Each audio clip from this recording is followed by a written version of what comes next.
estava fazendo essa discussão com eles. Bem, boa noite, galera.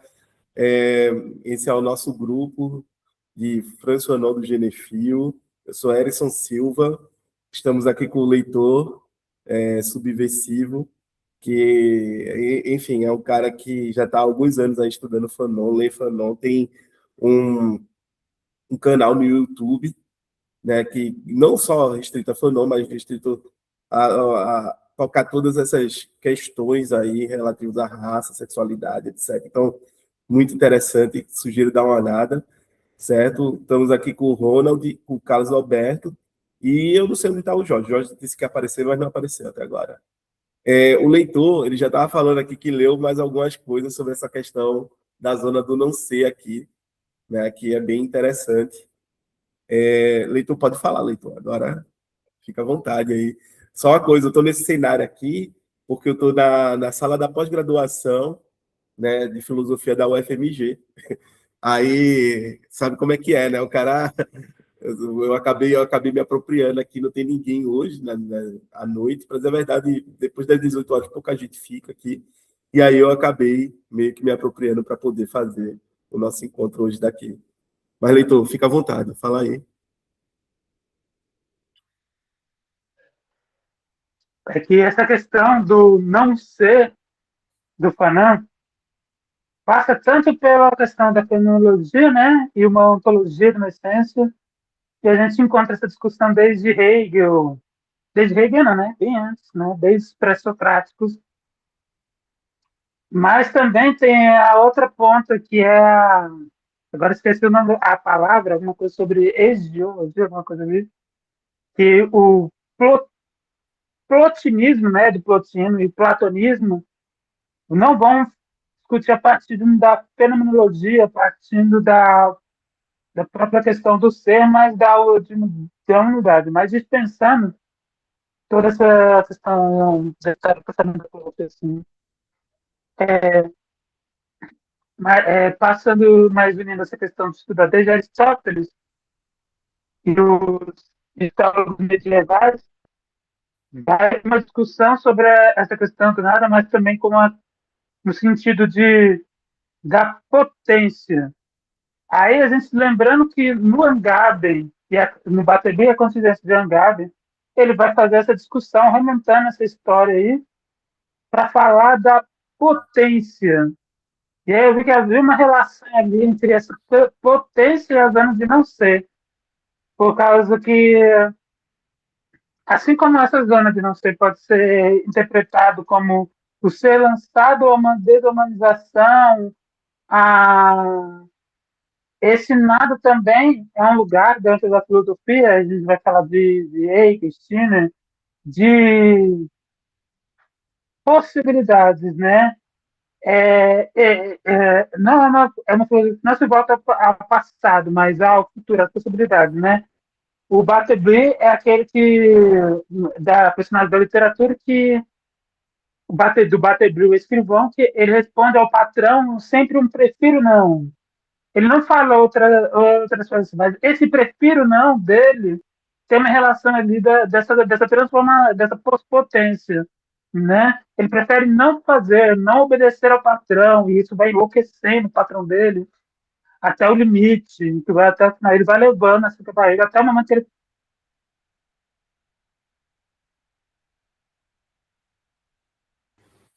precisa parar de trabalhar, né? Uma greve dentro do ambiente de trabalho ali, e essa recusa, essa possibilidade de recusar, de poder não trabalhar. Ele não diz, eu não vou trabalhar. Eu falei, eu prefiro não. É uma coisa que todos nós temos, né? A gente trabalha, mas eu preferia não. Aí, aí passando por esse campo da caridade, essa zona de não ser me faz lembrar daquela questão, né? Essa zona de não ser também pode ser uma recusa ao ser porque Fanon é humanista, mas que evoca um pós-humanista fazendo uma crítica ao humanismo europeu, né? É a recusa se a gente pensar no Freudman, né, nos estudos negros do Freudman, ele reivindica a gente se apropriar dessa natificação que fizeram da gente.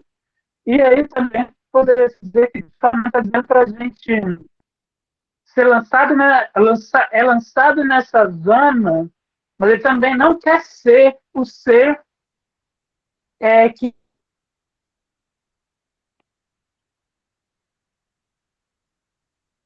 Nossa, meio que paralisou. que foi constituir uma identidade fixa, uma de ser livre.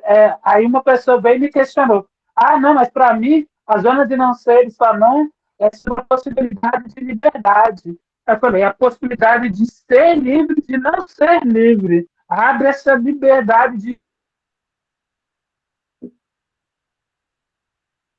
Gente, tá travando quando ele fala para vocês também? Para mim tá. Leitor, tá meio que travando aí. Escolha da própria liberdade, né? Então, não é internet, não? Vou sair e entrar aqui de Nossa, novo. leitor, eu não sei se é porque. Tá, tá. Boa noite, Jorge. Boa noite, Carlos Alberto. Carlos Alberto, tu gostaria Foi. de se apresentar? Tua primeira vez aqui. Nesse grupo né, eu participava mais do grupo de lógica, né, do professor. Infelizmente ele teve que parar ali, né? Do Júlio, né, professor Júlio? Isso, professor Júlio. Mas eu sou licenciado pela PUC aqui do Rio Grande do Sul, né? E meu trabalho foi sobre a filosofia de Levinas, né, a questão da alteridade. Então, eu resolvi também conhecer agora, né, Fanon, né, para tratar desses assuntos também, né. Então, daí, Perfeito. vou acompanhar. Perfeito, seja bem-vindo, tá, Carlos Alberto? Valeu. Só uma coisa, o Levinas, eu tenho sempre dúvida, ele, ok. Ele se encaixaria na corrente da fenomenologia? Ele seria um fenomenólogo? Seria correto falar assim dele? Ele começou como fenomenólogo, né. Ele pode ser, né. Ele começou na fenomenologia e fenomenólogo e depois, né, fez uma crítica, né. Também teve algumas críticas à fenomenologia, né, na evolução, né, digamos assim, né, das suas ideias, mas ele a princípio, ele faz parte da fenomenologia. Perfeito. Levinas está mais próximo de Heidegger ou de Merleau-Ponty?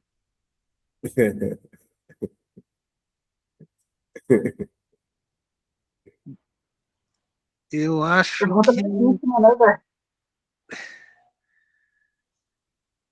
eu acho que ele ao decorrer das suas ideias, ele se afasta, né, ele faz uma crítica dura, ele acaba fazendo uma crítica dura a Heidegger, né. Agora eu não sei te falar em questão aí do outro filósofo ali, do Merleau-Ponty. Merleau-Ponty. É, aí fico te devendo. O Mas a questão Merleau-Ponty. do Heidegger, ele faz uma crítica pesada depois. Mas mesmo crítico significa uma crítica que se afasta ou uma crítica oposicional? Aposicional, quer dizer, né? Tem posicional, aposicional e posicional. Uma crítica oposicional ou aposicional?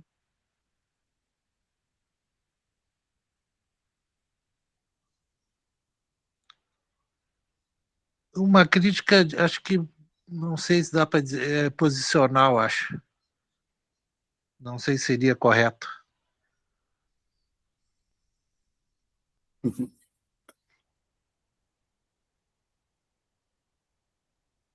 Perfeito. Leitor, tu queres continuar de onde você parou? Estava falando da zona do não ser. Enquanto tu saísse e voltou para a sala, aí eu pedi para o Carlos Alberto se apresentar. Ele é da PUC do Rio Grande do Sul e estudou Levinas. Foi no mestrado, foi no doutorado, na graduação, Carlos Alberto?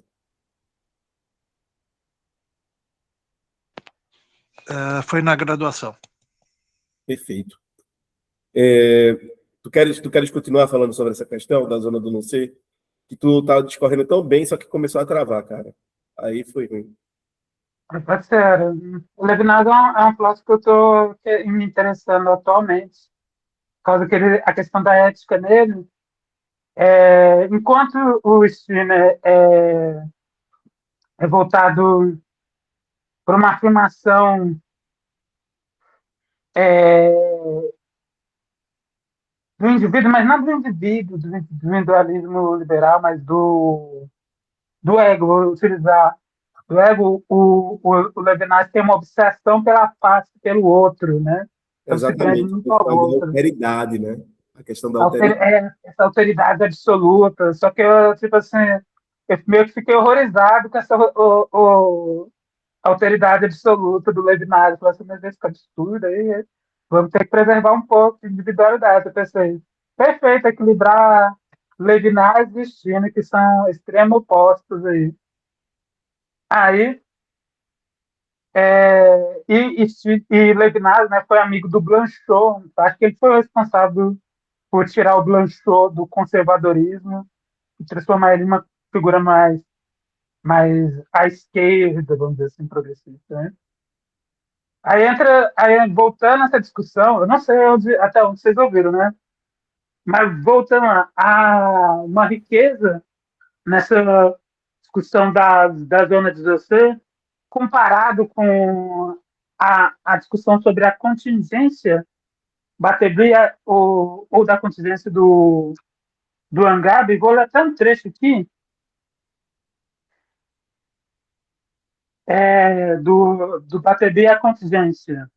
Ele vai discutir essa discussão sobre o nada e a potência ali, né?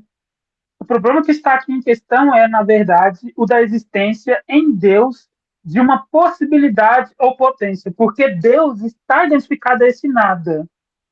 Nada é a causa de Deus, né? A causa dele é ele mesmo, ou seja, é, ex nihilo, aquela fix lux, aquela, assim, quer dizer, dentro da interpretação da filosofia dele, esse nada, como também a virtualidade, né, entendeu? Né? Esse nada, esse não é um nada no sentido de vazio, mas um nada sobre uma indeterminação, né? Ele nada, mas ele pode ser e não ser.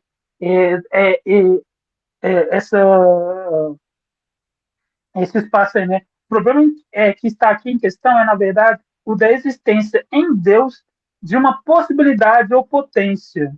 Uma vez que, segundo Aristóteles, toda potência é também potência do não, de não. Os teólogos, mesmo afirmando a onipotência divina, estavam, ao mesmo tempo, obrigados a negar a Deus toda potência de ser e de querer.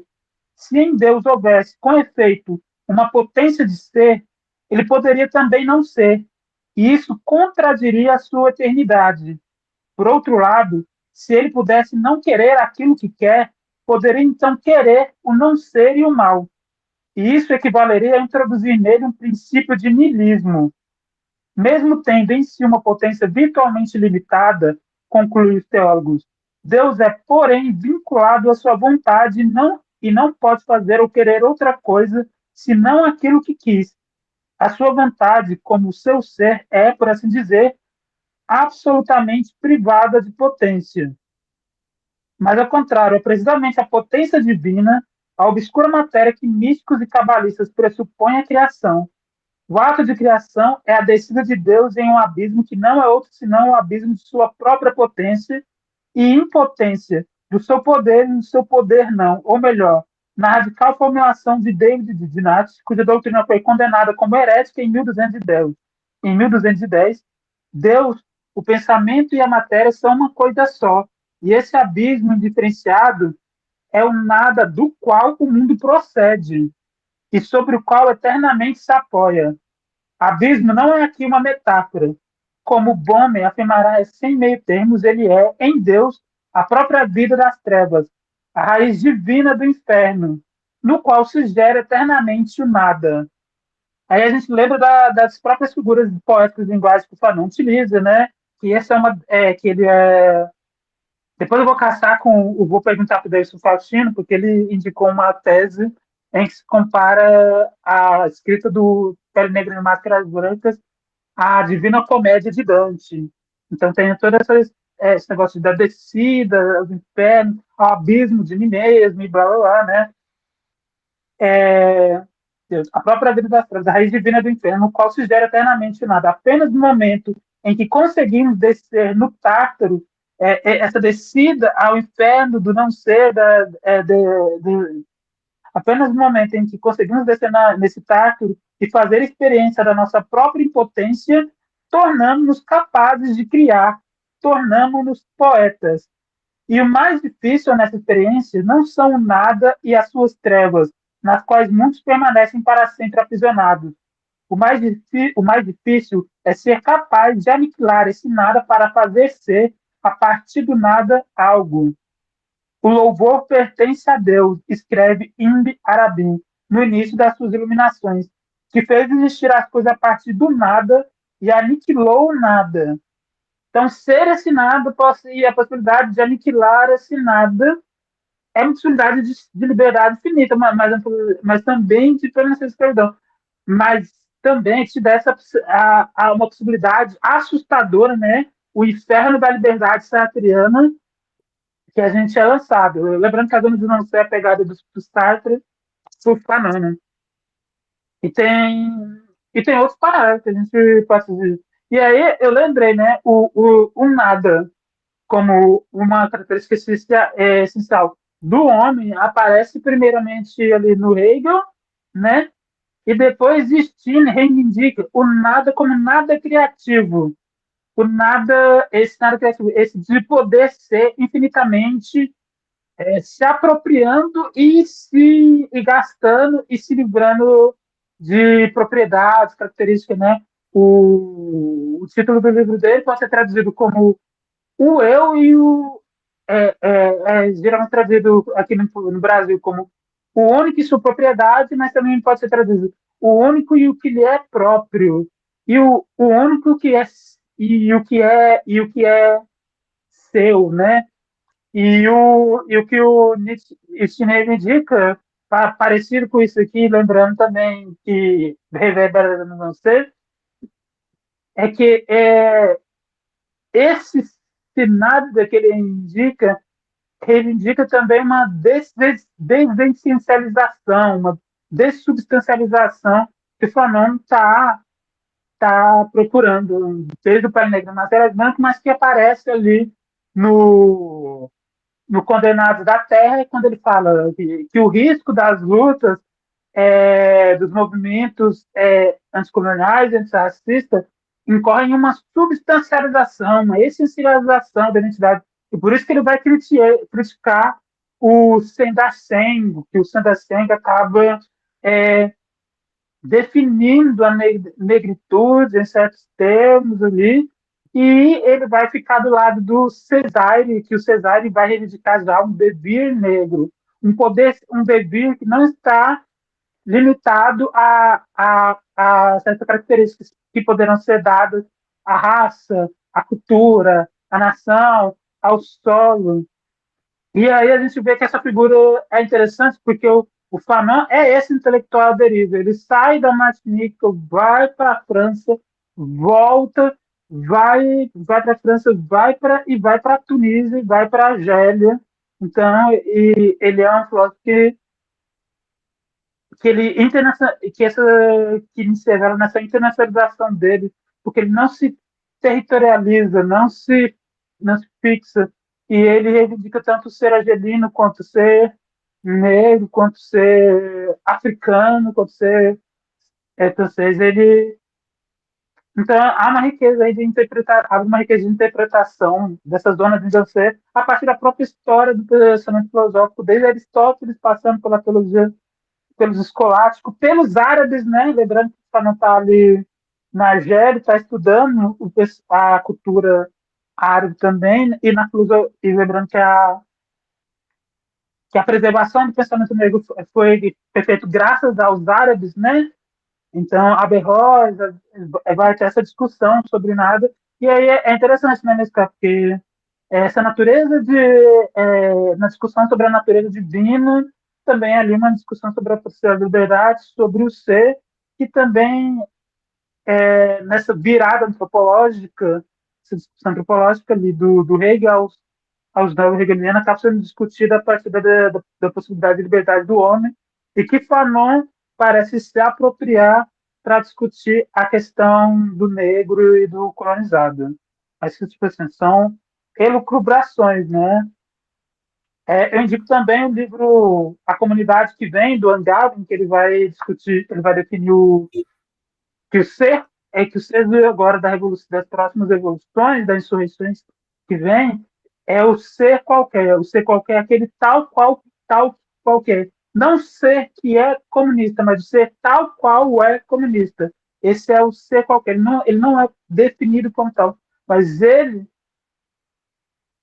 se presentifica, ele é tal qual é comunista. Ele não ama aquele que simplesmente rotula comunista, uma identitarização comunista, mas aquele ser tal qual é comunista, ou o devir negro aí do Cesare que abarca nesse sentido. Não aquele que eu aponto fenotipicamente, diretamente é negro, mas aquele ser tal qual é negro não com uma qualidade essencialista, pensado nessas rotulações coloniais, mas um negro que pode ser um negro em toda a sua potência e liberdade, não definido por aquilo que foi imposto a ele pela cultura, pela sociedade ou por ele mesmo.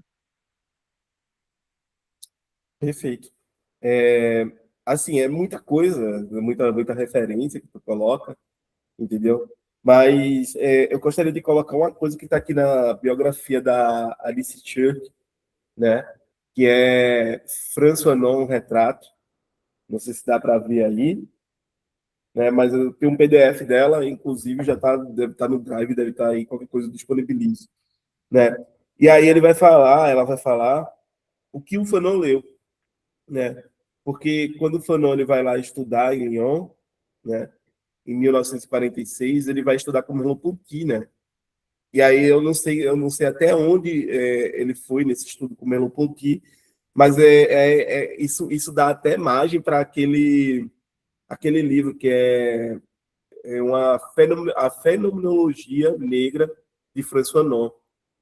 Eu não sei se tu já sacou esse livro, mas Fanon é como se fosse um fenomenólogo negro a partir ali daquela linha, né, existencialista que tem o Sartre e o Merleau-Ponty como sendo dois grandes nomes, dois grandes expoentes. O Fanon seria o cara que vai colocar a hora, né? Se a gente experiencia o tempo e o espaço, né, tanto com nossa mente quanto com o nosso corpo de forma indissociável, então o corpo ele é imprescindível para a gente experienciar isso que se chama Lebenswelt, né, o mundo da vida, por assim dizer, mundo da vida corrente, né? E, e aí é quando ele vai dizer, olha, a experiência de mundo de um ser humano negro não é a mesma experiência de mundo, né, de um ser humano branco. E aí ele vai colocar essa questão, né, né, fazer uma fenomenologia, uma análise fenomenológica, por assim dizer, da existência desse ser. Obviamente, dando um enfoque muito grande à questão da psique, né, para todos os fenomenólogos, para dizer a verdade, entendeu? Se você olhar para ali para o Russell, né, que ele é um dos pais ali da fenomenologia, ele já tem essa questão do tempo ali. O Heidegger, meu Deus do céu, ele vai pegar a questão do tempo que está na crítica da razão pura do Kant e vai fazer um carnaval em cima daquilo. Né? O tempo o tempo é um juízo sintético a priori, é uma condição de possibilidade para tudo e qualquer experiência sensível. Ótimo, então vamos lá. O Heidegger ele faz um carnaval em sem tempo, né? E aí, quando o Russell, o Russell ele seria um fenomenólogo transcendental, que tem aquele termo transcendental imanente, que é um transcendental para dentro, né? O Heidegger seria um hermenêutico, um fenomenólogo hermenêutico. O Merleau-Ponty, o Sartre, o Fanon seriam fenomenólogos existencialistas, por assim dizer. Mas todos estão dentro da mesma corrente, que é a fenomenologia, certo? E aí o ponto todo aqui que eu queria citar para vocês é que, olha, a Alice ela meio que vai, né, vai colocar aqui, ó. Assim, em 1946, Fanon começa a estudar medicina na faculdade de Lyon, dispensando a sugestão de seu amigo Mausoli para que se voltasse à área de cirurgia dentária. Paralelamente aos estudos médicos, ele é absorvido pela literatura e, sobretudo, pela filosofia. Ele se inscreve na Faculdade de Letras para ter aulas dessa disciplina. Aí fará cursos com Merleau-Ponty e com o etnólogo Léory Gorin. Seus interesses são abrangentes: etnologia, fenomenologia, marxismo e, principalmente, existencialismo e psicanálise. Ele devora os livros, se debruça por conta própria sobre Levi-Strauss, Mauss, Heidegger, Hegel, bem como Lenin e o jovem Marx. Ele também iria conhecer os escritos de Trotsky, né, que havia trazida da rua Blundell, mas nunca haveria de ler o Capital. As velhas discussões com seus amigos antilianos, fortemente politizadas, continuam em Paris. Ele se interessa pelo método de análise marxista, mas permanece distante do engajamento partidário e não se filia ao Partido Comunista. Na época, suas paixões eram a filosofia existencialista de Sartre e a psicanálise. Leu Freud e as poucas obras de Lacan então disponíveis. Fanon leu Lacan, cara, é uma coisa que eu não sabia. Traços dessas leituras podem ser vistos nas numerosas referências que faz ao estágio de espelho e aos complexos familiares em pele negra, máscaras brancas, né? Outra coisa, parece que ele vai ter também aqui, né, ó. Aí, ó, ele também gostava de ler poesia, mas lia poucos romances. Para a decepção de sua futura mulher, estudante de letras à época, essa opção persistiria nos anos ulteriores, com exceção de seu enorme interesse por Richard Wright, né? Então, assim, o Fanon leu até o Richard Wright, cara. Ele saiu lendo um bocado de coisa, assim. Ele tem muita, né? Mas, assim, eu acho que pontualmente a gente tem que colocar Hegel, tá ali, é explícito. Marx, né? Ele não leu Capital, mas ele leu Marx, né? Ele leu Trotsky, que pode ser que ele venha a ser um trotskista, um leninista, já que ele leu Lenin também, né? Ele leu Freud e Lacan, além de ter aulas com Merleau-Ponty. É muita coisa. É muita coisa para esse ser humano aí, né, chamado Franz Fanon, que fez o que fez com, né, o pouco tempo de vida que ele teve. Ronald, pode falar.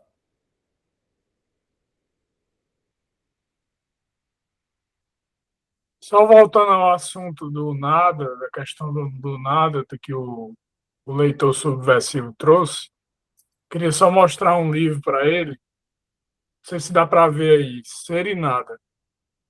É de quem é esse? É do Esse livro é do Lawrence Puntel. É um ex-hegeliano. Não sei se existe ex-hegeliano, né? Que uma vez você passa por Hegel, você fica no Hegel. Mas é um É ex-hegeliano possível que... compreender o mundo de uma forma não dialética? Pois é, ele modificou justamente porque ele viu uma furada na dialética. Não foi o único. Não foi o único, né? Não foi o único, exato. E ele, agora só para resumir, para caso não dê tempo de comprar ou se não quiser comprar, alguma coisa assim. Se eu não me engano, não tem para baixar na internet, não tem ainda disponível. Mas ele chega no. Até eu queria discutir com vocês aqui, porque é um conceito que eu ainda não entendi muito bem. Ele fala da relatividade do nada. Por exemplo, não existe o nada para ele, o nada absoluto, mas existe o nada relativo. O nada que é relativo a algo. Então, nada de. O que é o nada de um livro? É algo que não é um livro. E, portanto, é nada de livro. Por exemplo, eu tenho um livro aqui e eu tenho uma caixa de fósforo aqui em cima. essa caixa de fósforo é nada de livro. E o livro é as modalidades. E o livro é nada de caixa de fósforo. Só que eu tentei, nas minhas viagens, né? Tentei ver se eu consigo. Eu não sei se seria o sério ou não sei. É isso aí que está pegando, porque parece que ele não tá trabalhando com sei e não sei, ele está trabalhando com nada mesmo, com a ausência de qualquer coisa. Então, a ausência dessa caixa de fósforo é a presença de um livro. Tanto uma ausência implica sempre uma presença. E o que é que eu ia dizer mais? Sim, nas minhas viagens eu levei para matemática. Eu disse assim, bom, o que é o nada na matemática? É o zero. Aí eu disse assim, será que existe a relatividade do zero? Porque o zero não é um, zero não é dois, zero não é três, mas se for assim, qualquer outro número, um não é dois, o dois não é três, o três não é quatro. Então, é a relatividade dos números em si, não a relatividade só do zero, mas a relatividade dos números.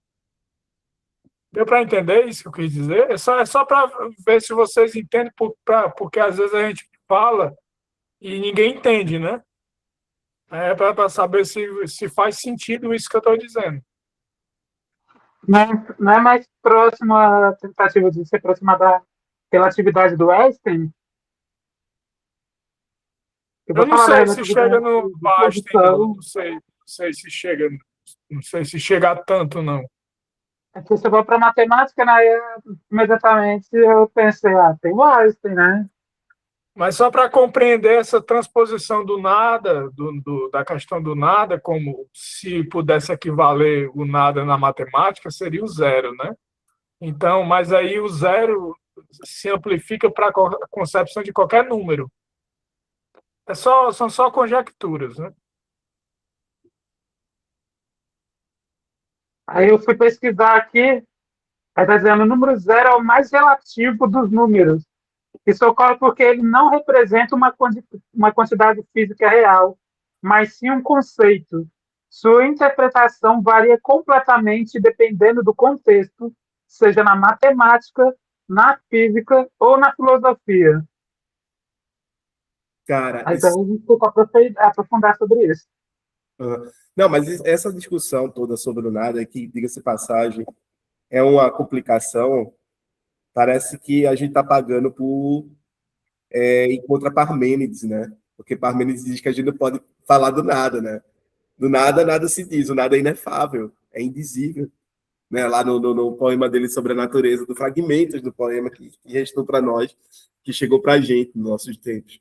E, sei lá, velho, o que é esse nada? O que é essa zona do não ser, né? Porque será que a gente pode falar do ponto de vista ontológico que o nada existe? Porque existir necessariamente é ser alguma coisa, né? E aí, se é alguma coisa, já não é mais nada. É alguma coisa. Entendeu? Então, isso tudo é uma discussão filosófica voraz, assim, profunda.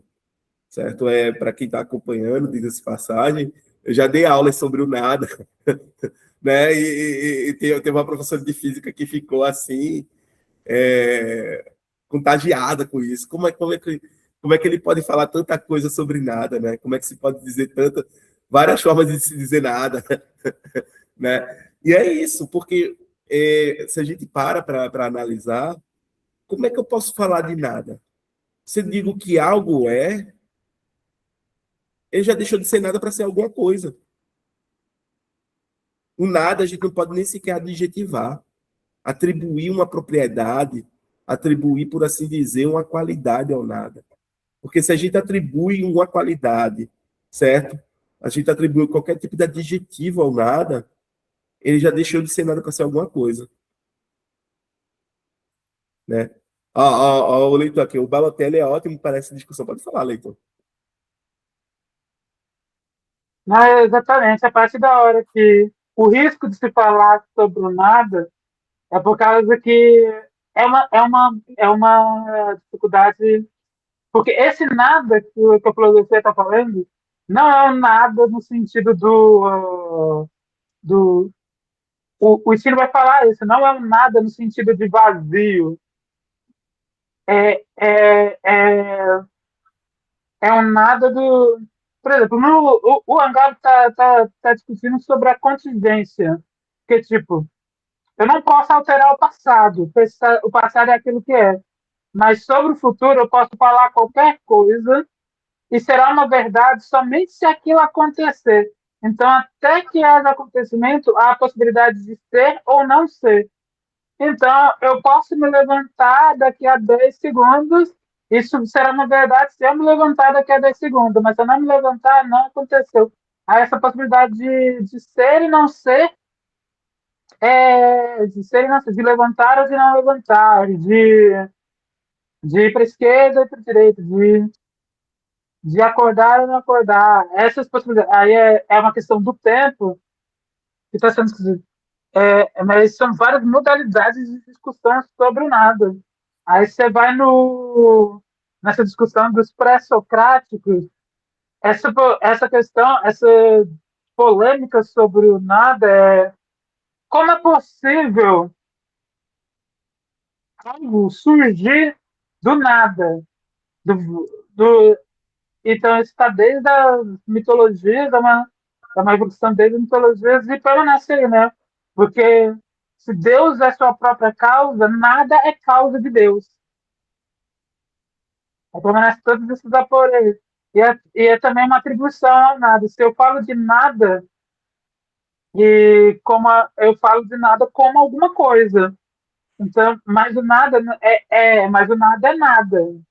Então, é uma contradição terminológica absurda. É inefável, é indizível, né?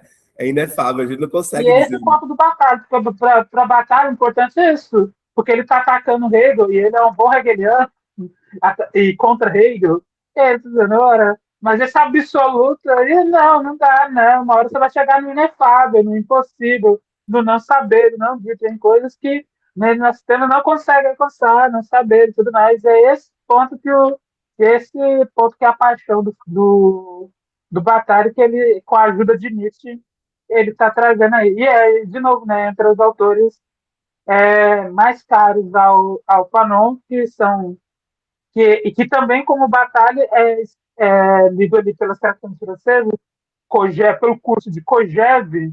Aliás, o curso de Kojève sobre Hegel é muito importante. A gente tem que formar um grupo desse só para estudar esses pensadores todos aí, principalmente Fanon, que estudou Kojève,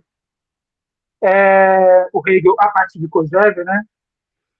De levar em consideração, né, toda essa discussão. Aí, o mais louco é isso, nessa discussão sobre o ser, o não ser, o nada, a liberdade, é um tema que se atravessa durante toda a história da filosofia, não só ocidental, não só grega, mas dentro da própria. Eu tava querendo trazer também essa discussão também dentro das iconografias das religiões de matriz africana, do budismo. O Friedman, nos estudos raciais negros, lá no Black Study, nos estudos radicais, do pensamento radical negro, ele vai trazer o Zen budismo para discutir sobre a nadidade pelo Zen budismo, unindo Fanon e budismo. Aí eu encontrei um cara esses dias que estava discutindo a ontologia de Heidegger, a nadidade do Heidegger, né? E o Fanon. Então, há várias possibilidades. Lembrando que Fanon é contemporâneo de Heidegger, aí Sartre, Bataille, uma galera aí. Todo mundo queria bater no Heidegger, né? Mas o Heidegger era aquele negócio que ninguém podia escapar, todo mundo tinha que estudar Heidegger, né? Então, eu vou fazer Não, dessa né? O discussão entre Lacan Heidegger também e estudou aí no Fanon, meio. mesmo que doa na gente, e me doeu, assim, eu falei, nossa, não vou conseguir escapar de Heidegger, é difícil pra caralho. O Fanon me obrigou a ter que retornar um passo atrás para ver Heidegger, porque eles estão. Que o Sartre está ali tentando se opor. Mas o Sartre é um problema. Ele não é o melhor. Ele é o melhor divulgador do existencialismo, né? Eu prefiro melhor. Tô mais ainda preferindo melhor Ponty. Reconheço as virtudes de Sartre aí, mas não, pelo Ponty, Simone de Beauvoir que o Fanon se inspirou, mas é uma falta dele, ele não cita, né, o que ele se apropriou da obra da Simone de Beauvoir, né, ele até subverte uma frase da Simone de Beauvoir no Pele Negro no Máscaras Antes, né, que é não se nasce mulher, né, tornado é quem constrói a escolha da mulher, ele pega isso para falar do negro, né, também. Tem um ensaio do... Vou até pegar aqui, vou tentar mostrar para vocês. Da revista Rosa, vamos ver se aparece aí, dossiê da revista Rosa, Franz Fanon em entrevista, organização de Carla Rodrigues e Matheus Simaro. Aí tem uma galera aqui, aí tem aqui... Ô, leitor, depois tu tira uma foto e coloca lá no grupo, por favor, da capa dele. Uhum, uhum.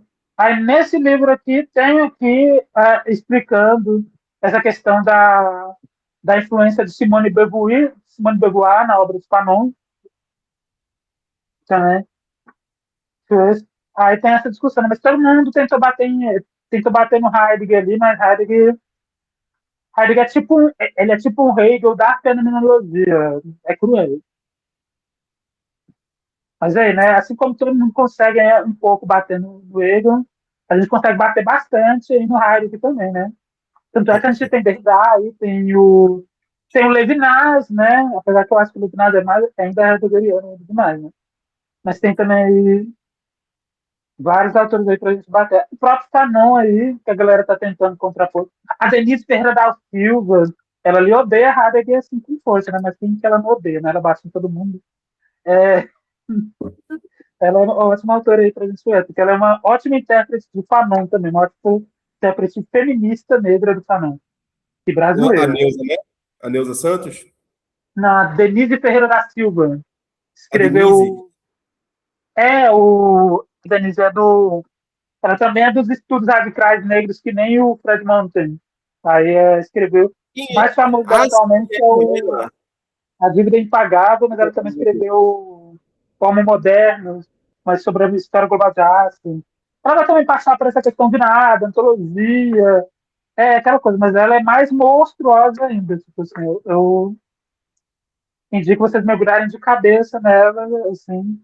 É um auto-bullying, né? Porque ela é difícil pra caralho, mas vale a pena. Muito bom, velho.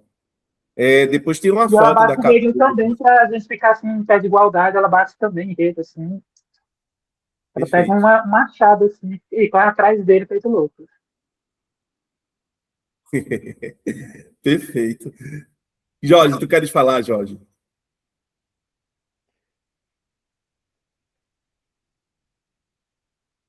Eu queria, boa noite a todos.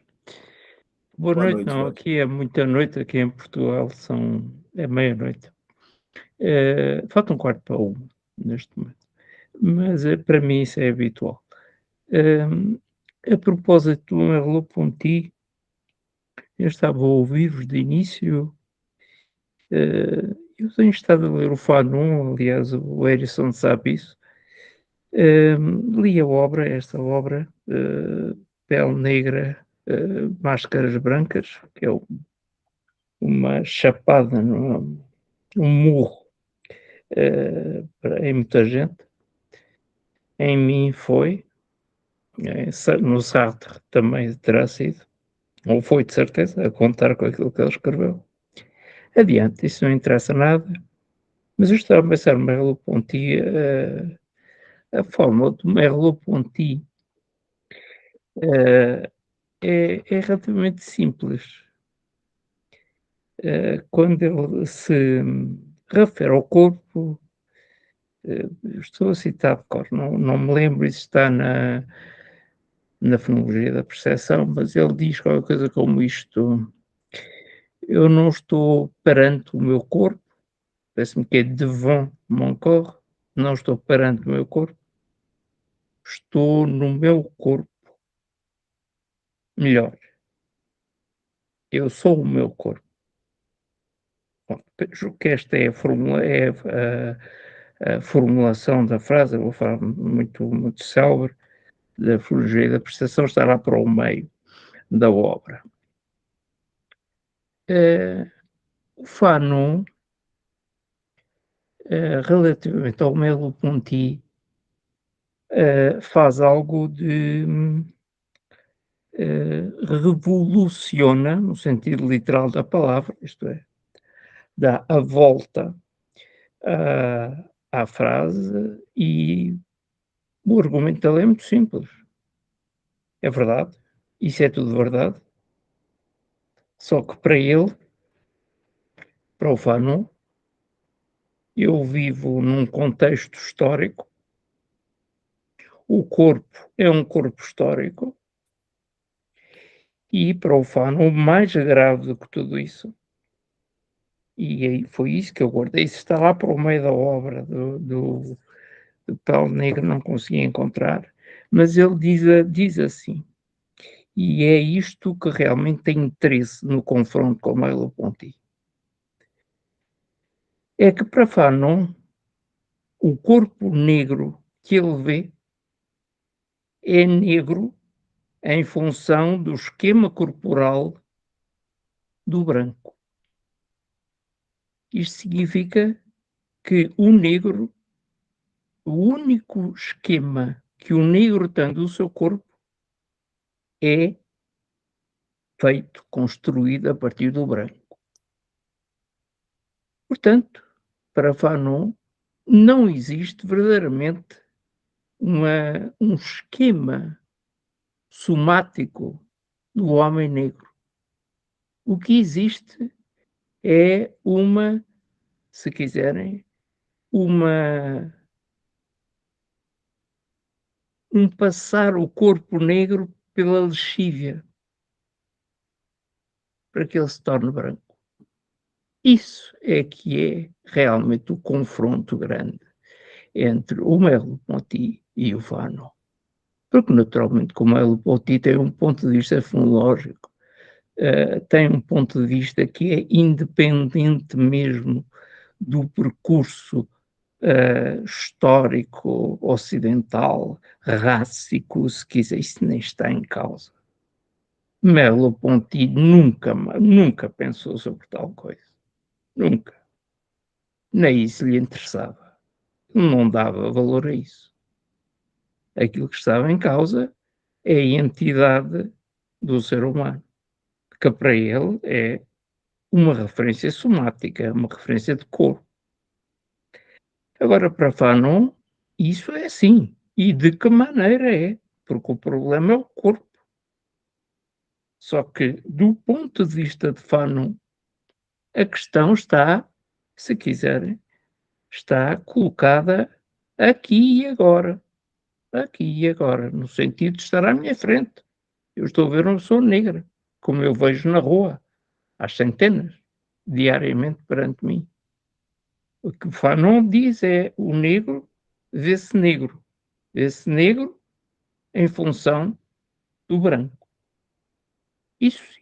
Isso é uma desidentificação do próprio negro em função do branco que o vê negro. Que o negro não tem cor, não é? O negro é uma pessoa. E agora, se a entidade de pessoa está definida como sendo branca, aí temos um grande problema, não é? E esse parece ser o problema, de facto, do Fanon. E é um grave problema. É um grave problema. É um problema que qualquer um de nós vive diariamente.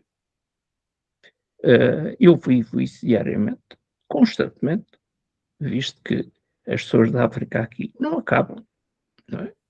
Tudo que era colónia está aqui e continua a estar. Nada tem de mal, absolutamente nada. Problema algum. Mas é verdade.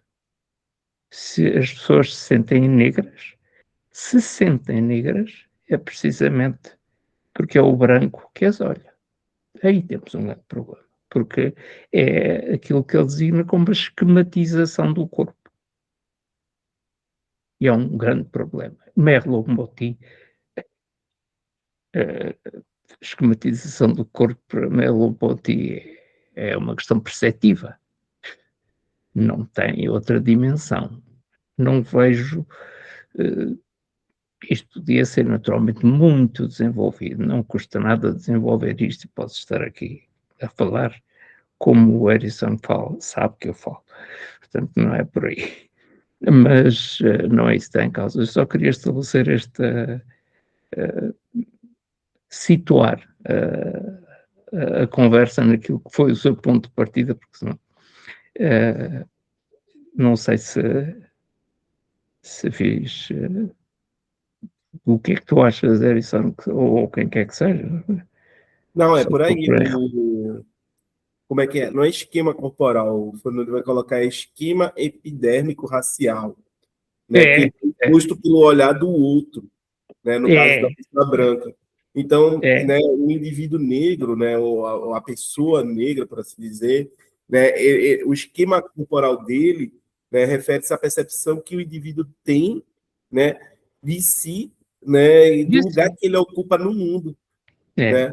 E aí, para esse sujeito, para o sujeito negro, né, esse esquema entra em colapso devido ao racismo, né? E aí o olhar que ele vai ter sobre si, ou as categorias que ele vai utilizar para poder compreender a si mesmo, não são as categorias dele. Não. E aí, obviamente, que vai entrar em colapso, porque não consegue enxergar, né, nem captar o que ele é. Não. Né?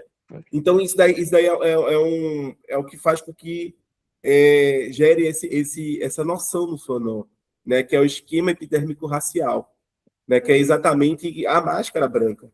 A máscara branca está aí, entendeu? Nesse esquema, porque quando o sujeito ele vai... Né, a metáfora do espelho é ótima. Quando ele vai se olhar no espelho, ele não se vê. Ele vê o que o outro vê dele. Isso. Entendeu? Então, esse é o ponto todo da coisa aqui. Isso. É isso que acontece na rua. É isso que acontece na rua. Perfeito, mas é.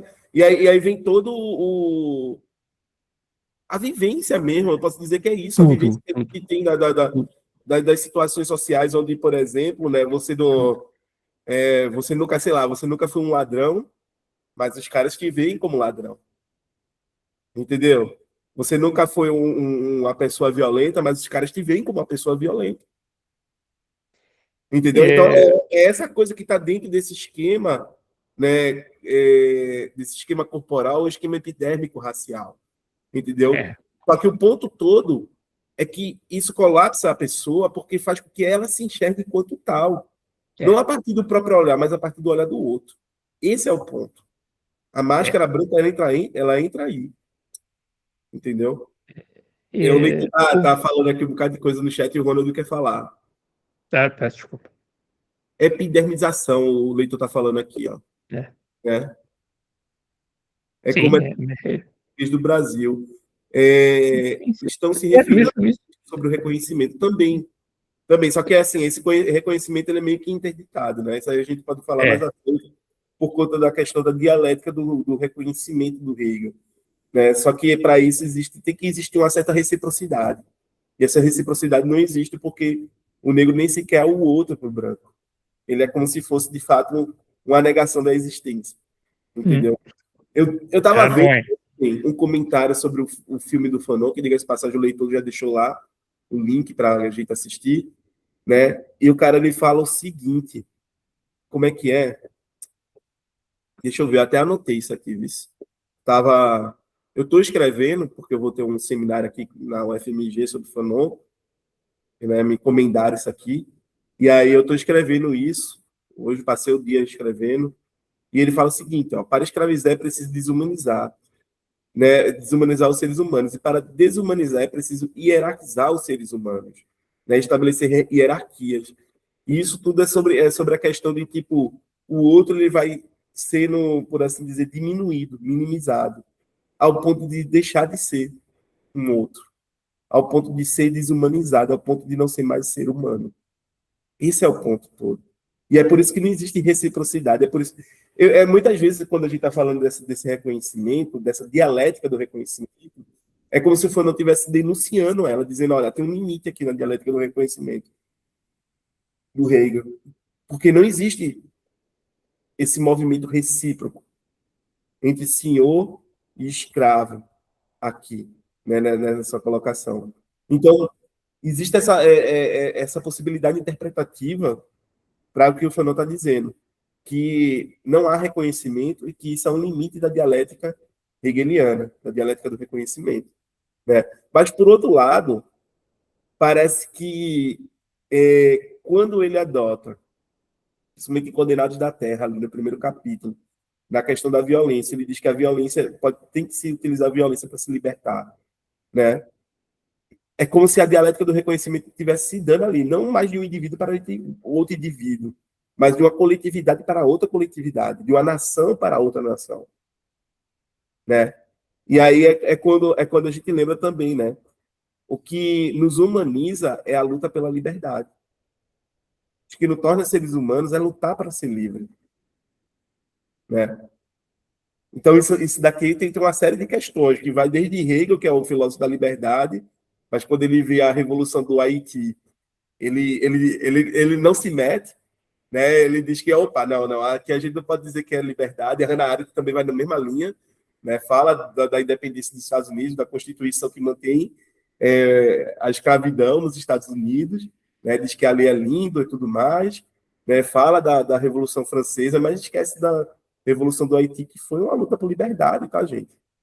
Foi uma luta por libertação. Mas ainda falta esse reconhecimento aí para tal, né? Ronald.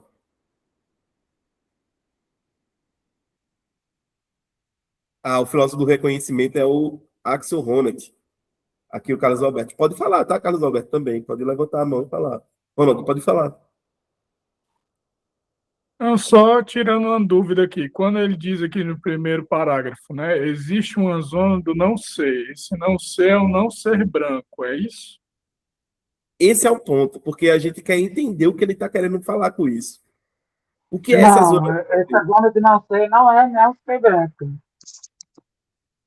Como é O que é? negócio aí, ele está combatendo tanto a essencialização, a neurose do branco, de branqueamento, quanto a neurose do negro. Tanto a tentativa de ossificar. Ele foge dessas caracterizações substancialistas. Ele, como nos estudos posteriores, acho que está tentando combater, destruir essa metafísica do branco e que também é a metafísica do negro. Porque aparece o branco como oposto do negro. Né? É igual a figura do homossexual e do heterossexual. A figura do heterossexual só aparece ali no século XIX, né? Como discurso médico, jurídico, assim como do homossexual. Então, o hétero, ele só existe pela definição daquilo que é oposto, que é o perverso, que são lésbicas, gays, sapatões, trans, tudo mais. Tudo isso é aquilo que não pode, tudo mais, né? Então, isso cria cria essa cisão, né? Então, ele não está... E porque aí teríamos os povos negros, marrons, indígenas com povos vermelhos, tudo mais. E tudo isso é uma classificação que vai, assim, mas essa zona de não ser que a gente vai sendo lançado,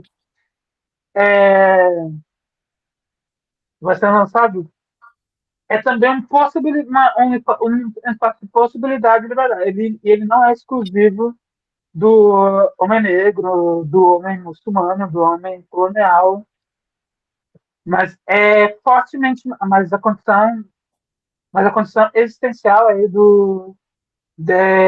nessa dinâmica colonial coloca esse espaço como um espaço de reflexão fundamental para pensar, para se escapar dessa dinâmica, mas é importante o papel que a gente salve o negro da sua neurose, para também salvar o branco da sua neurose.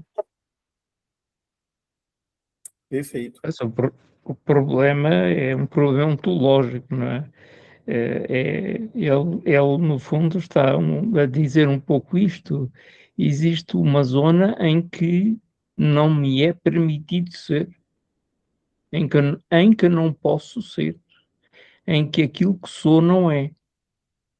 É essa, penso que é essa dimensão. Portanto, existe uma, não sei como é que se diz em português, só me ocorre noutras línguas, mas, olha, vai assim mesmo, uma nadificação um tornar nada aquilo que por natureza própria é, que é o ser, não é? O problema do Merleau-Ponty e do Fanon é que realmente as pessoas são no corpo, não é? Só que o corpo é diferente na sua aparência. Se a sua aparência está, se o ser está completamente determinado pela aparência, se axiologicamente aquilo que tem valor é o corpo branco, então não é. Não é, pura e simplesmente. Porque não é branco. Digo-vos, ouvi agora aqui, na televisão há pouco tempo, agora mesmo, sabem que houve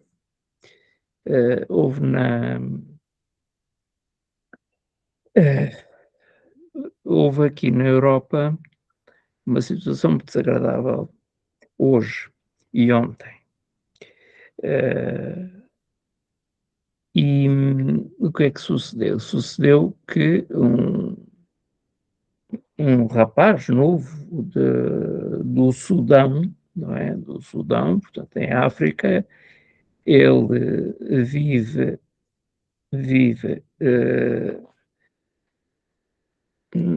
na Grã-Bretanha, na Irlanda, aliás, não é na Grã-Bretanha, vive na Irlanda e, olha, atacou alguém, não se sabe ainda bem porquê. O assunto deu um sério medonho, porque ele é negro, é do Sudão, o Sudão era uma colónia britânica, estão lá, ora, aqui, não é, em toda a Europa, a extrema-direita neste momento aposta nisso, aposta nessa invasão, no facto da Europa poder tornar-se negra, esse problema da cor, precisamente da cor, o problema da miscinização e da cor. Porquê é que estou a dizer isto? Porque imediatamente, para meu espanto, se estabeleceu, isto para vós é que é interessante, se estabeleceu um padrão de coloração. Coloração. O que é que isto quer dizer? Há os mais negros e os menos negros. Quanto menos negro, mais perto está da cultura europeia. Quanto mais negro, mais longe está da cultura europeia. Ou seja, mais longe está daquilo que deve ser pura e simplesmente mandado de volta para a terra deles. Aqui em Portugal e em toda a Europa em geral existe uma frase que é extraordinariamente ofensiva, que é muito antiga, eu tenho 69 anos, portanto isto não é uma coisa que eu ouça agora, agora não se ouve tanto, quer dizer, ninguém, nem só uma grande besta é que vai dizer isto, mas disse durante muito tempo, tu vais para a tua terra, não és daqui, vais para a tua terra, volta para a tua terra, aqui não és bem-vindo.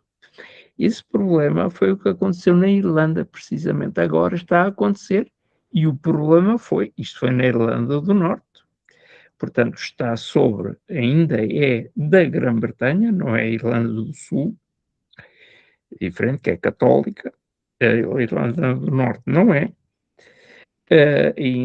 ainda pertence à Grã-Bretanha. Isto deu imediatamente aquilo que eu estava a dizer, não é? Deu uma gradação de cor. Uma gradação de cor.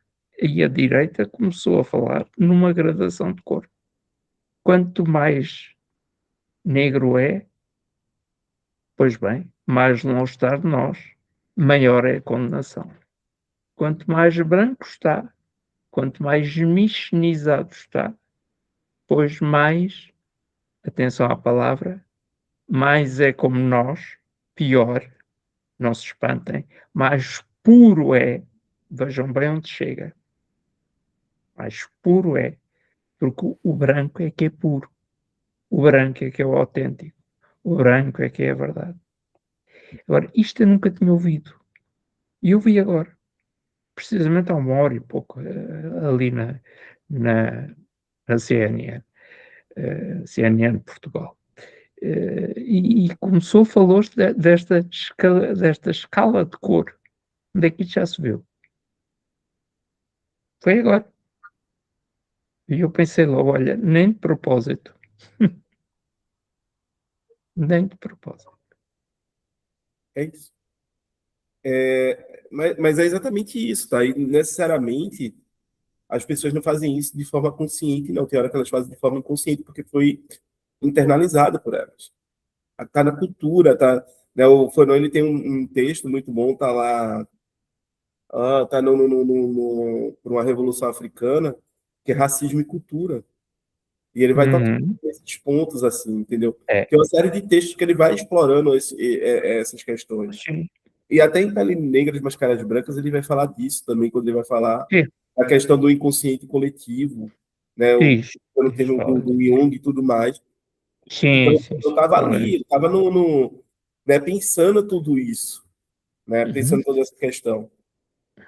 O ponto todo é que ainda ele é atual. Por quê? Porque esse problema não foi superado. Não. O problema do colonialismo, ele perdura ainda, né? Ele atinge tanto pessoas como você, Jorge, como que estão aí na Europa, e ele atinge também tanto pessoas que estão aqui no Brasil, entendeu? Porque a gente tem que lidar com as consequências disso até hoje, até os nossos dias, né? Então, é esse ponto que a gente tem aqui para pensar, né? Como é que a gente vai resolver essa questão? Como é que se dá essa questão? Como é que a gente compreende primeiro ponto? Não sei, não sei. Aqui a coisa está relativamente estável, não há grande. Aqui em Portugal, não há grandes confrontos. Se há, é por uma questão de status social e pela legalização maior ou menor que existe de pessoas que vieram agora e que têm muita dificuldade em conseguir ficar. Mas isso não é tanto a pessoa, não é tanto a cor negra, aí é geral, é uma coisa geral. Agora, esta não é, na Irlanda é muito grave, não é? E isto vai dar um sarilho muito grande a toda a Europa. Porque é claro que o populismo aproveita isto. O populismo aproveita isto. O partido político que nós temos cá em Portugal, chamado Chega, basta, Chega. Qual é a raça contra a qual eles se voltam? Os ciganos. Os ciganos. Não é contra as pessoas da África. Nossa. Porque esses fazem parte de nós. Agora, fazem é como quem diz.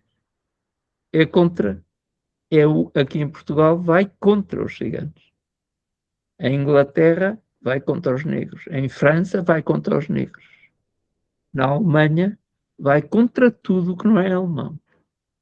Tudo. Sim. Eu, inclusive, se não falasse alemão como eles. Iria contra ti Mas também. como falo alemão como eles, imediatamente estou integrado. E como sou muito branquinho, né? Logo. Pronto. Agora, agora na foi bem modernidade, é a figura do estrangeiro que é mobilizada agora, né? Mas não é exclusividade da Europa.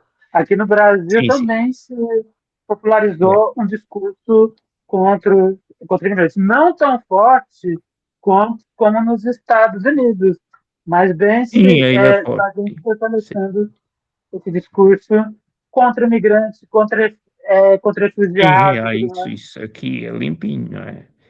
Já estão melhor, aqui já se está melhor, já não existe, e sobretudo com pessoas que vêm ali do Indostão, aí, o antigo Indostão, já está muito melhor.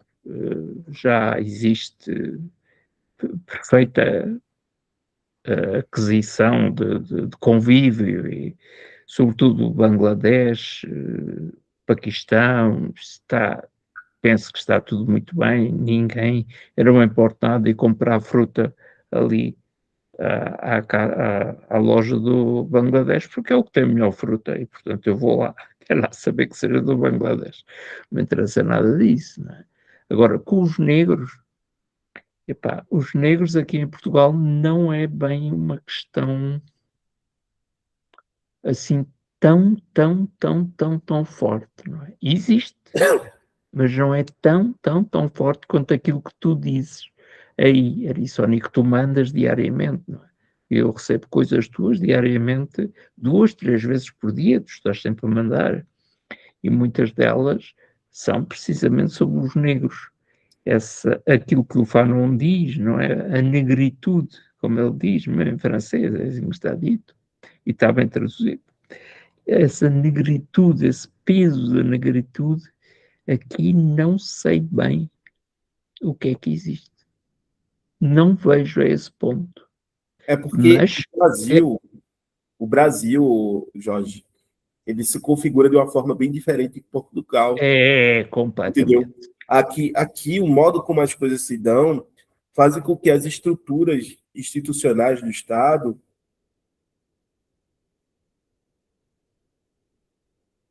Parou. Travou. Ele diminuam caiu? Caiu. Não, já está.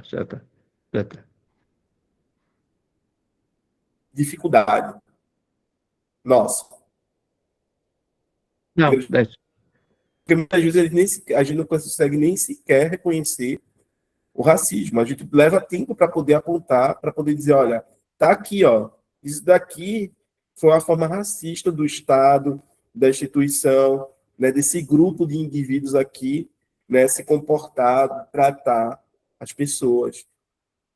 Pois Entendeu? foi o que Então aconteceu.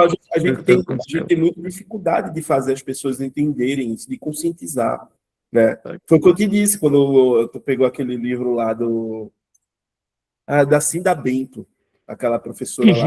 Pô, aquele livro muito bom dela, que é... Ai, como é que é o nome do livro? Eu esqueci agora. Fugiu da mente, mandei nessa semana. Acho que foi na segunda vez que eu te enviei o livro. Que ela discute exatamente o pacto da branquitude, né?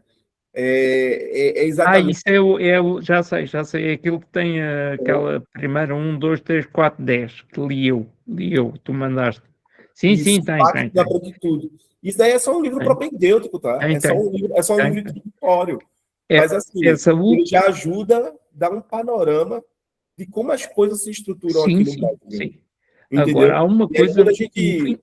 Perdão. Quando a gente vai parar para pensar a estrutura brasileira, é um negócio louco. A gente tem uma república que a gente tem quase 50 presidentes.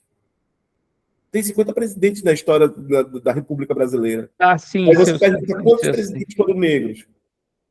A gente teve um na história toda. A gente olha para o Supremo Tribunal, para o STF, nós que é nunca a tivemos. Suprema Corte, os cargos mais altos do judiciário, do Poder Judiciário brasileiro. Aí você pergunta quantos ministros do STF negros a gente teve na história? 2. Mas não são muitos aqui também. 2. Então, mas só que aí em Portugal talvez tenha uma razão de ser. Talvez o quê? 80% da população seja branca. Aqui 60% da população é negra. Ou mais. Eu sei, pá, foi o que tu me enviaste ontem. Entendeu? Eu nem sabia que era tanto. Quer dizer, não sabia. Então é isso que a gente começa a parar. Peraí. A gente tem um problema. Porque se é democracia, se a gente está falando de democracia, nos moldes da pós-modernidade, A gente tem que ter igualdade de direito, igualdade de oportunidade e igualdade de representatividade. Claro, é mesmo isso. Não é? Entendeu? E aí, quando a gente olha para as estatísticas, a gente vê uma defasagem, a gente vê uma disparidade gritante, né, disso daí, da representatividade, das oportunidades, no direito, no modo como esses direitos são tratados, são respeitados ou desrespeitados pelo Estado, certo?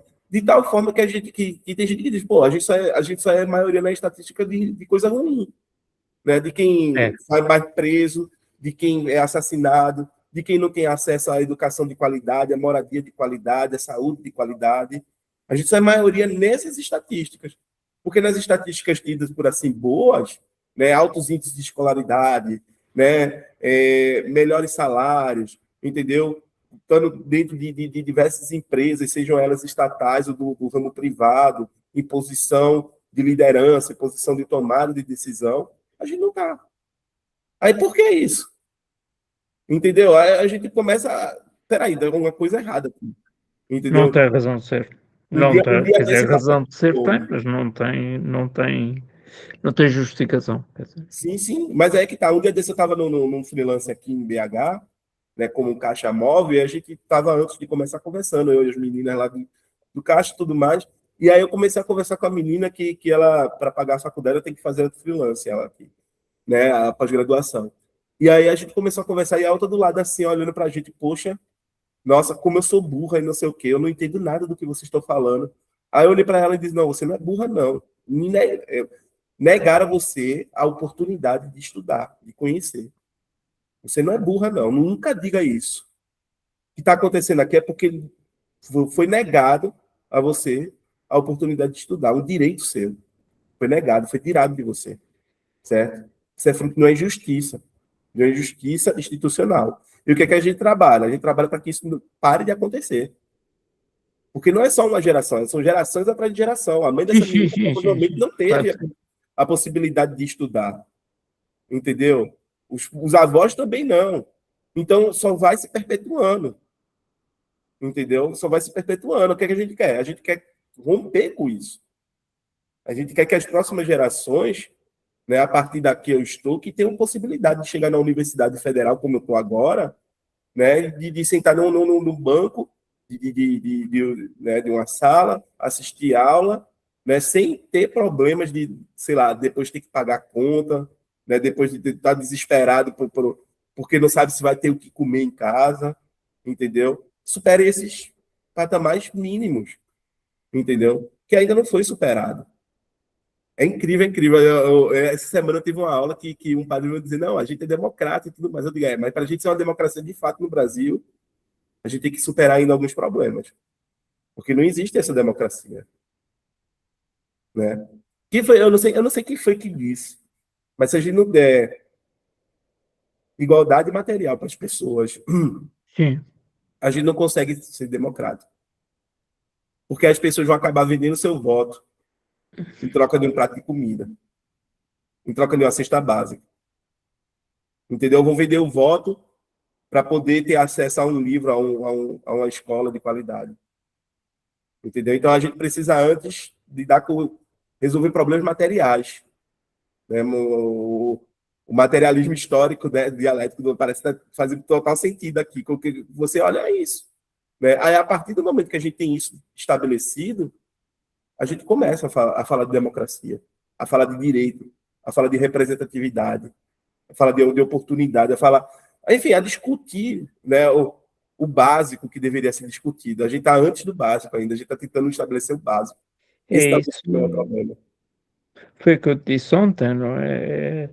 O confronto não parece ser aí um princípio, não é? Porque se o confronto existisse, o confronto civilizado de modelos, de ideias, alguma coisa havia de aparecer. Mas se o confronto é um embate, isso não dá. Se o confronto é ir contra, isso não tem interesse nenhum. Isso é terrível, não é? Aí é que tá, né? Porque eu não sei até em que medida, né, tem que se chegar nesse ponto. Eu não sei. sei. É uma coisa que eu não sei. Porque, por exemplo, Essa senhora, hoje, no Brasil está tendo uma discussão sobre a escala 6x1. E o Senado, né? Os senadores, eles não querem aprovar isso, mesmo com a população fazendo pressão, mesmo tendo uma mobilização de porte nacional para isso. E eles simplesmente, é como se eles não fossem representantes do povo nesse momento. Eles não estão representando a nação. Estão é representando isso. uma pequena porcentagem de empresários que financiaram a campanha deles. Entendeu? E aí as pessoas, elas estão dizendo que elas não aguentam, elas não suportam mais a vida de ter que trabalhar 6 dias por semana para ter um dia de descanso. Elas não conseguem ver os filhos, elas não conseguem estudar, elas não conseguem Mas ter... isso acontece. Isso acontece aqui, sabes? Entendeu? Também. Aí o que é que se quer? Quer se reduzir esses 6 dias para 5. Para as pessoas terem 2 dias na semana para descansar, para ter acesso a um lazer, para quem sabe poder estudar. Entendeu? Isso E existe, não é? os senadores dizem que se fizer isso vai quebrar o país. Agora notem, quando se falou sobre o final da escravidão, Pois. do regime escravocrata, se disse, não, mas se acabar com a escravidão, o país vai quebrar. É o mesmo argumento. É o mesmo argumento. E o país não quebrou. Se acabou com a escravidão, o país não quebrou. Entendeu? Sabe qual é o problema? O problema é que quem está sentado na posição de privilégio não vai querer abrir mão dessa posição. Isso é limpinho. E aí, como é que a gente vai fazer para tirar dali, dessa posição? Qual é a forma que a gente tira? Esse é um ponto. Entendeu? Vai tirar essa violência, por onde a gente tem que modificar isso. Harrison, é isso que gera as revoluções, não é? Sim. Agora, o que surge a partir de uma revolução, geralmente, durante um tempo, é desorganização. Depois é organização. E depois é corrupção. Esse é o grande problema, né? Porque as revoluções, Os gregos elas podem até derrubar nisso são esse, né? mestres. Eles derrubam e depois se torna... talvez esse seja o grande medo da Hannah Arendt, naquele livro sobre a violência. Sim. Porque as revoluções, geralmente, elas se tornam o quê? Governos totalitários, ditadura. Mas isso é o que Elas os desembocam gregos nisso. dizem, não é? Né? Elas desinstituem quem está no poder de fato, beleza, tirou, mas no final substitui por um poder autoritário que vai fazer igual ou pior com o povo. Isto são exemplos típicos dos gregos, não é? Vem o tirano esgota, vem a democracia, vem uma aristocracia, vem uma oligarquia, esgota. O que é que vem? Um tirano. E esse Jorge, circuito... O Fanon fala disso nos Condenados da Terra. No Sim, primeiro capítulo, sobre a violência, ele fala da violência como método de libertação, mas depois ele diz, beleza, depois que a gente utiliza a violência para se libertar, o que a gente precisa? A gente precisa agora lutar contra a pobreza, contra o subdesenvolvimento, contra o analfabetismo. Ele vai falar isso, ele escreve. Só que tem um momento, que é já no terceiro capítulo dos Condenados da Terra, que ele vai dizer, olha, como é que a gente vai fazer depois da Revolução? A gente se libertou, ok, massa. Mas e agora? Quem vai ficar no lugar do colonizador é a burguesia nacional? Essa burguesia que está aí, fazendo um intermédio? Então, é um problema para o Fanon o que vai acontecer depois da libertação. A gente se libertou do opressor, massa. E agora? O que a gente vai fazer? Vai se tornar o livro dessa senhora que tu me enviaste, a última parte é precisamente sobre aquilo que há a fazer, não é? Eu ainda não li isso. Leia e depois leia Os Condenados da Terra. Depois que terminar o Pele Negra Máscara Branca... Não, isso eu recebi hoje. Eu enviei-te até a capa. Eu recebi hoje o livro. Recebeu já os Condenados? Recebi. A Amazon francesa é terrível. Demorou 4 dias para chegar cá o livro. Uma coisa absolutamente nunca vista. Jorge, aqui demora semanas. Tem vezes que o livro demora semana. Mas assim, me diz uma coisa. Tem o prefácio do Sartre? Tem. Leia o prefácio do Sartre antes. Eu já... Aquilo dali, se você achou um soco no estômago, leia e veja o que o Sartre vai falar. Certo? O Sartre escreve muito bem, ele é muito sagaz, certo? E o que ele fala ali é preciso. Assim, tem uma Eu precisão gosto quase cirúrgica de um médico fazendo cirurgia. Não, está ali. Eu recebi hoje à tarde.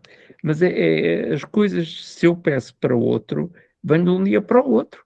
Mas aqui, 4 dias. Eu sei que te estou a escandalizar, mas, mas pronto, é que eu queria ter lido isso por causa daquilo que sabemos, não é? Do que descrevi. Mas não tinha, tive de consultar outra coisa. Porque eu não tinha, e como o teu texto é sobretudo com base naquele, com base nos condenados, eu não tinha tive de ir buscar a outro sítio, tive de me informar, porque não tinha os condições, não tinha conseguido escrever aquilo, era impossível. Mas pronto, não interessa, isto não vem para aqui chamado. Agora, eu só queria, como se falou do Merleau-Ponty, eu achei que devia falar sobre isto, porque realmente uma coisa Não, é o mas corpo do Merleau-Ponty, outra coisa é o corpo que é o corpo negro. Portanto, o corpo do Merleau-Ponty, para Fanon, é um corpo negro.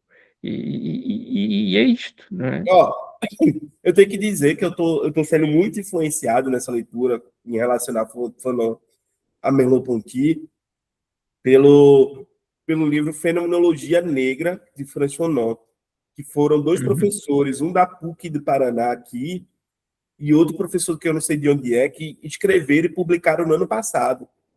E aí eu li esse livro no início desse ano, quando estava vindo para cá, e eu, assim, fiquei fascinado por conta que, tipo, ele traz uma reconstrução nos primeiros capítulos do pensamento do Merleau-Ponty, mas a partir disso ele vai para Fanon.